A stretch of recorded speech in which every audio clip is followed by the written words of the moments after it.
And all we're seeing is the ROVs hovering around the riser. And how far away do you think the hole is from the riser? Well, we don't. All we know is the following: is that as soon as the fires erupted, the guy that was driving the Transocean rig courageously stayed at his joystick and drove the rig 1,600 feet away from the fire, so that 121 men could safely jump in the water and not burn to death before he burned to death. And then for 2 days, all those water boats, they weren't trying to put the fire out. They were basically trying to move the rig further and further away so that it wouldn't sink, but it still sunk. So the rig might be 10 miles away from the hull. I see. And attached to the rig floor is the riser. I see. So, but that's because the riser base is built into the rig floor like a manhole cover welded in. Mm-hmm. But it also disconnects from the blow-up preventer. So if they have to move in a hurricane, they just disconnect. Mm-hmm. So you have this dangling mile-long, section that was packed with condensate. That's what's been slowly leaking out. It looks big because of the sort of artificial distortion of the strobe light.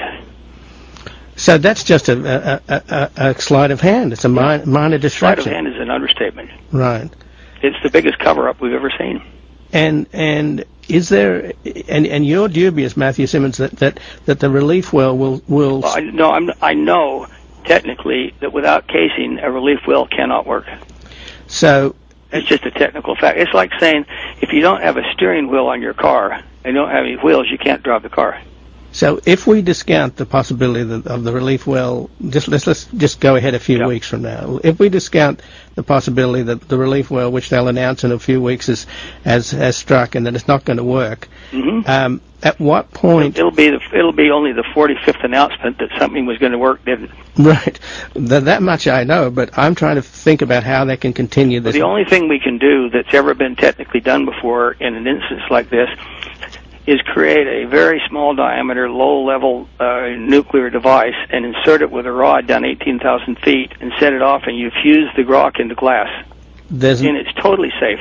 Yeah, I did. Actually, I talked to a fellow called Nordyke from Livermore Labs, mm-hmm. who was on the Plowshares program back in the 60s and described how the Soviets put out 5 gas wells for the. I grew up in Utah, and when I was in grade school, they were doing open air testing of the hydrogen bombs, and that's when all the people in St. George got cancer. Right. So they went underground, and for 20 years under Yucca Mountain, they set off all sorts of hydrogen bombs, and it didn't even cause tremors in Las Vegas.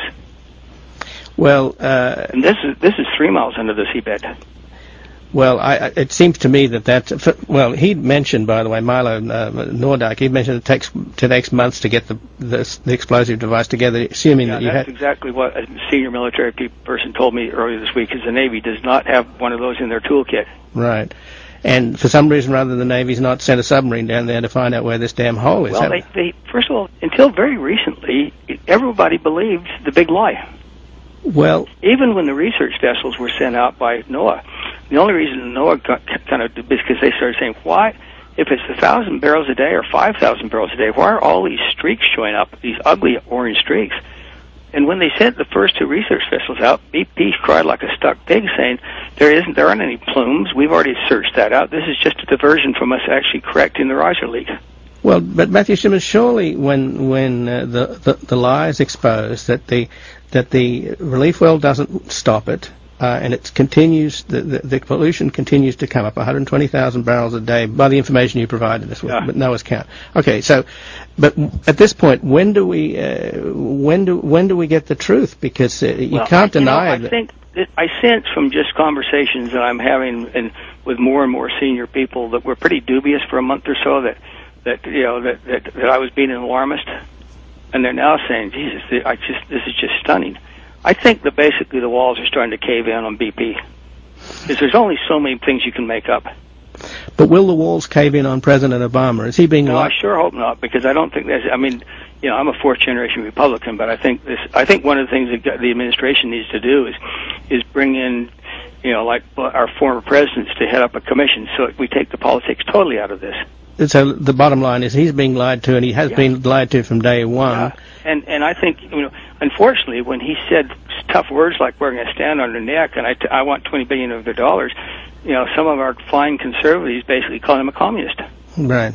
There's also one of my really close friends in Washington, D.C., Wayne Gibbons, who was the head of the U.S. Oil and Gas Association for almost 20 years, who totally agrees with my sentiments on this, said that he's polled a lot of his Washington energy friends, and 2/3 of them or more think this is a green conspiracy to tarnish BP.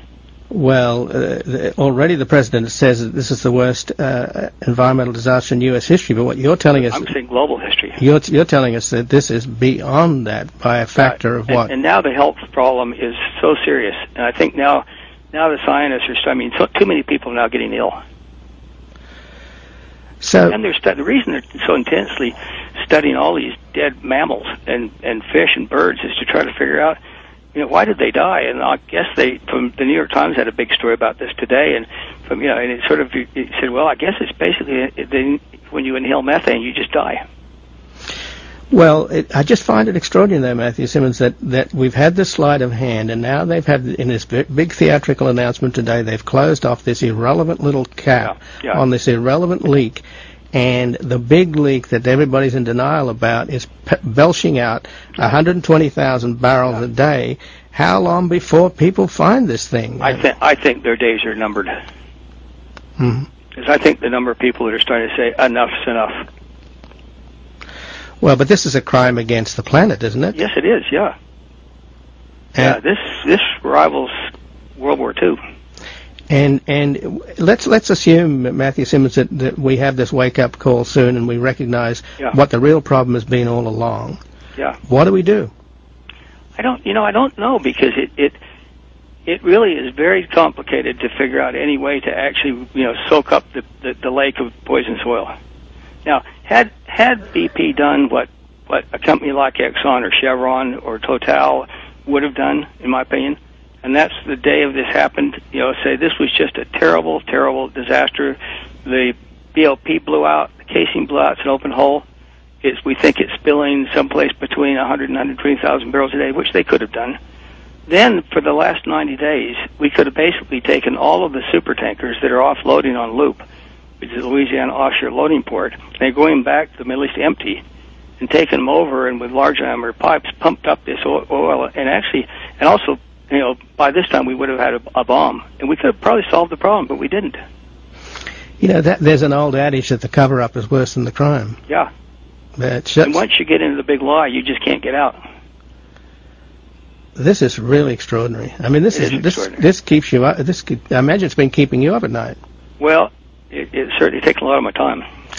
So just to give us a sense then of the wake up call, and you're saying that the best solution would have been all along to use these tankers. And John Hofmeister, I interviewed him a while back. He was on that the first week. He was on that exactly. That. And again, John's been one of the few people besides me that has been speaking out about this very courageously.